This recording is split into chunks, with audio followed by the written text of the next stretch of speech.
Solutions and opportunities. We're going to try to keep this rolling today, which, you know, of course, is a challenge with any conference. But I just want to, first of all, I'll let you know that we'll be focusing on exploring new opportunities ahead as we come to terms with climate change and on identifying solutions to help stabilize our climate. But first off, we have several thank yous. And a big thank you goes out to our sponsors, which you see up there on our sheet there. If it wasn't for them, we wouldn't be able to offer this conference at the price we're offering at. And so we really want to thank Go Bio Community Fuels, Amoresco, Bend Electric Bikes, E2 Solar, Elevation Capital Strategies, Central Oregon Electric Cooperative, Central Oregon Community College Sustainability Committee, Ameritino, Optima Foot and Ankle, Pedigo Bend, Stand on Liquid, Cascade Financial Services, East Cascades Audubon Society, Local Booth, and Green Savers. Wow. Anyway, I hope you'll consider giving your business to these folks or considering them as you move ahead and make choices with how you decide to invest in our community, because these folks have definitely invested in the community by helping this conference. Second, I'd like to give a shout out to Mount Bachelor Village Resort Conference Center, who has given us a super deal on this conference site, and they have been Courtney has been so friendly and easy to work with, and I really am thankful that they have been such a help. And then our local media sponsors too, the Bend Source Weekly, KPOV Central Oregon High Desert Community Radio, Bend Bulletin, and the Cascade Business News. Finally, and you probably, I don't even know if we have any, we do have at least one volunteer here over there working on the sound system, Calvin Mann, also a sponsor. But we want to thank all of our volunteers, because if we didn't have them, we wouldn't have this conference either. And it took us about a year. We've had at least 10 people help us, including the Central Oregon Climate Change Committee. Coalition. Okay, thank you. It's the 3 C's instead of the 2. So a lot of people, including Bill Knight, who's over in the other room now, Jan Rising, oh there he is in the back, okay, he's our treasurer, and Hans Van Meersen, who couldn't be here today, he's in Australia, and many others who just gave so many hours to make this conference possible. So a huge thank you to them.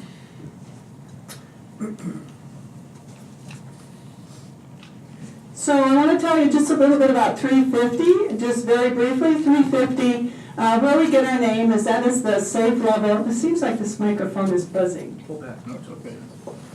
Like this? Yeah. Is that? Can you still hear? Much better. Okay, thank you. Thank you, Jeffrey. 350 is a safe level of carbon in the air, and some people even argue if that's really the safe level, if it really should be 325, but at 350 we try to be reasonable. And of course we passed that a while ago. We're now at 409, which we consider at climate disruption. We're at an emergency level. We have dumped so much carbon dioxide into our atmosphere, and it has never been this high in the entire history of the planet. Even during the Ice Age, when a lot of people perpetrate misinformation, they say, oh, well, we've had this much carbon in the air. No, never. So something to consider here. We did pass a milestone this week where they have said that we will not go down to 350 again until probably for 100 years. And that means if we are going to have to take aggressive actions to reduce our greenhouse gas emissions. So the thing that we want to stress here is that we believe that climate change is an everyone issue. It's not a me issue or a you issue or a them issue. If we're thinking about countries, it's really all of us. And really, even if we choose... Diane, keep the microphone down. Even, I'm so used to the radio microphone, we have to be right next to it. Way down. Way down here? A little up, a little bit. There you go. So, the best news is that you're here today and ready to talk about what we can do, the solutions we can create together. So let's think about our champions now, and I want to introduce one of them to you who is very instrumental in passing the Bend Climate Resolution.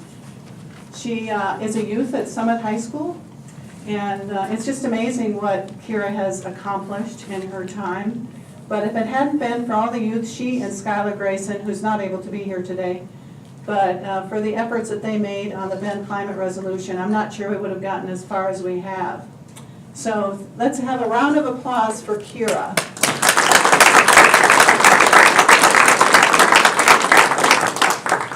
Hi, my name is Kira Kadihm, and I am a senior at Summit High School, but I'm primarily here because I, along with Skylar Grayson, we co-founded a local organization called Bend Youth Climate Action Now. And this little organization has a loose affiliation with Our Children's Trust and has a similar mission, being that we are attempting to give youth in our community a voice in political action, a voice to fight for their right to a stable climate and a healthy atmosphere. And along with this mission, we got involved with a local group who is creating a climate action ordinance for Bend.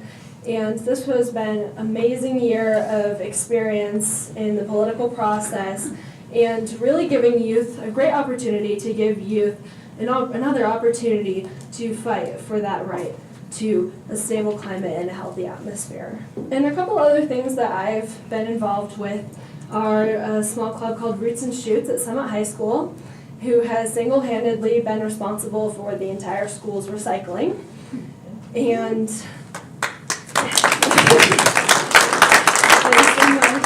yeah, just at a school level. And also, I love to be a vegetarian, in that it is very eco-friendly. And I also carpool to school and all that, so that's a little bit about me. And today, as you're listening to presentations on hydrology and ecology, I invite you to think about the sacrifices that you're making and how those are influencing our future. And I thank you so much to all of the sacrifices that you make and how it's going to make the planet so much healthier for my children, for my grandchildren, and for those of all of my friends and family. And thank you so much. And I enjoy sharing this journey with you.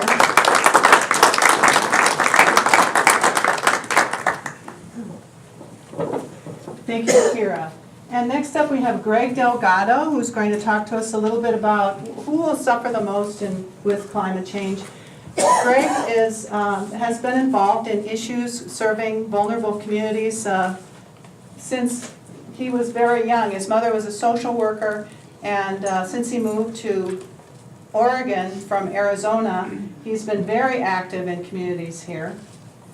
And I think that you'll find a lot of interesting information from Greg. Another thing to remember about him is he's running for the position in Senate District 27. So I introduce to you Greg Delgado.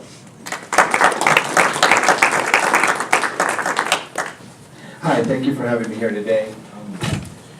One of the things that I always bring up is we have to take note of our vulnerable communities and how they are affected by climate change, but also they are also part of the consumers, and how do we educate communities of color, communities of different languages as part of this work that we do. So,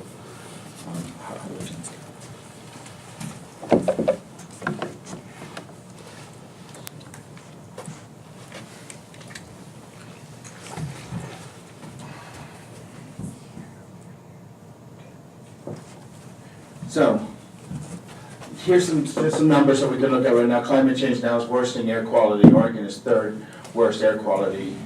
In Deschutes, we're 41 times the recommended level for diesel suits. So, some really intense numbers here. Intense frequent wildfires, that intensifying of that, and the more frequent are definitely health conditions for people, especially who work outdoors. Those are the things that we need to look at. And also illness and health. This is affecting our healthcare situation. So the way we look at it is all of these issues are connected to things of social justice and health, and all the issues are connected. So this is a great way to understand that and how people of underserved communities are the ones that are going to be most directly affected by these issues. So we find that most of the emissions causing factories and plants across our country, most of your underprivileged and poor families live there, so they're going to get hit harder by that also. And construction workers and yard workers, those are people working outdoors, they're going to get hit by this, by the disease and by the soot and all this pollution. So we have to put that up on the table when we talk about who's going to be affected by the issues.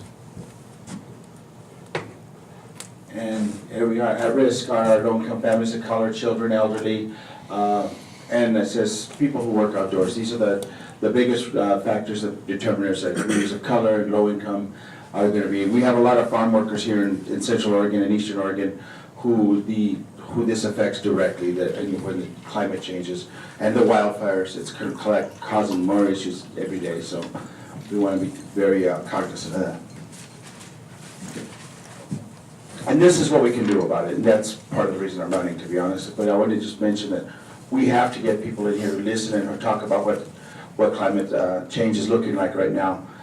We have leadership who are still denying it, and that's where we need to start politically, is that we have to admit that we have an issue that we need to work on now, and we need to vote for these issues here, climate policy, price, carbon polluters. We got to do this. And with the climate, with the people moving to bed too, we're going to have a lot more issues with climate, so we're going to have to look at that also and put all this on the table as we move forward as a community. That's all I had to say. Thank you.